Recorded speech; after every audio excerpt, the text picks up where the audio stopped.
আসসালামু আলাইকুম ওরহমতুল্লাহি ওবরাকাতু। আবারও চলে আসলাম প্রিয় নবীজির গুরুত্বপূর্ণ কিছু হাদিস নিয়ে। নিজে শুনবেন, শেয়ার করে অপরকে শোনার সুযোগ করে দিবেন, এতে আপনার অনেক সওয়াব হবে ইনশাআল্লাহ। প্রিয় নবী হযরত মুহাম্মদ সাল্লাল্লাহু আলাইহি সাল্লাম বলেছেন, মৃত্যুর পর একজন মুসলিমের জন্য বরকতময় এবং পুণ্যের কাজ হলো পৃথিবীতে দিনদার সন্তান রেখে যাওয়া। সহিহ বুখারী 2544 নম্বর হাদিস। আল্লাহ তাআলা আমাদের বুঝার তৌফিক দান করুক, আমিন। রাসূলুল্লাহ সাল্লাল্লাহু আলাইহি সাল্লাম বলেছেন,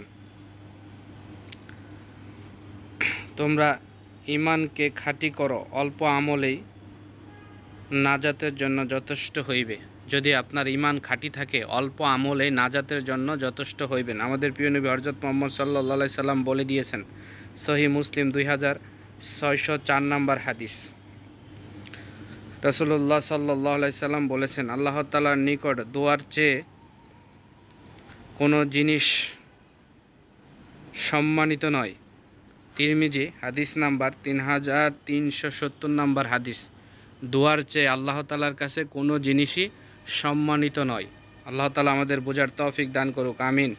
প্রিয় নবী হযরত মুহাম্মদ সাল্লাল্লাহু আলাইহি সাল্লাম বলেছেন, যে ব্যক্তি নামাজে সূরা ফাতিহা পড়বে তার জন্য নামাজি, যে ব্যক্তি নামাজে সূরা ফাতিহা পড়বে না তার নামাজি হলো না। যে ব্যক্তি নামাজে সূরা ফাতিহা পড়বে না তার জন্য নামাজি হলো না। আল্লাহ তাআলা আমাদের বোঝার তৌফিক দান করুক, আমিন। সহিহ বুখারী 756 নম্বর হাদিস। প্রিয় নবী হযরত মুহাম্মদ সাল্লাল্লাহু আলাইহি সাল্লাম বলেন,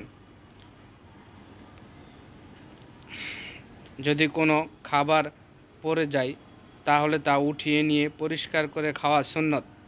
যদি আপনি খাবার খেতে বসে যদি কোনো খাবার পড়ে যায় তা উঠিয়ে পরিষ্কার করে নিয়ে খাওয়া, এটা রাসূলের সুন্নত। আল্লাহ তাআলা আমাদের বোঝার তৌফিক দান করুক, আমিন আমিন সুম্মা আমিন। সহিহ মুসলিম 2034 নম্বর হাদিস। প্রিয় নবী হযরত মুহাম্মদ সাল্লাল্লাহু আলাইহি সাল্লাম বলেছেন, তোমাদের মধ্যে ওই ব্যক্তি উত্তম যে কোরআন শিখে এবং অন্যকে শেখায়। সহিহ বুখারী 4661 নম্বর হাদিস।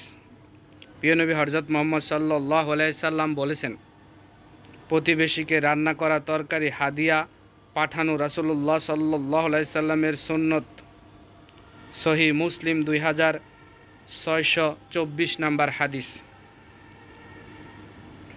প্রিয় নবী হযরত মুহাম্মদ সাল্লাল্লাহু আলাইহি সাল্লাম বলেন, বিসমিল্লাহ, তোমাদের কেউ আহার করতে বসলে যেন বিসমিল্লাহ বলে খাবার শুরু করে। আবু দাউদ হাদিস নাম্বার 3767 নম্বর হাদিস। প্রিয় নবী হযরত মুহাম্মদ সাল্লাল্লাহু আলাইহি সাল্লাম বলেছেন, কিয়ামতের দিন বান্দার কাজসমূহের মধ্যে সর্বপ্রথম সালাতের হিসাব নেওয়া হবে। তিরমিজি 403 নম্বর হাদিস। আল্লাহ তাআলা আমাদেরকে হাদিস অনুযায়ী আমল করার তৌফিক দান করুক, আমিন আমিন সুম্মা আমিন। অবশ্যই ভিডিওটা শেয়ার করে দিবেন, লক্ষ মানুষ জানবে, আমল করবে, এর বিনিময়ে আপনি অসংখ্য অগণিত নেকি পাবেন ইনশাআল্লাহ।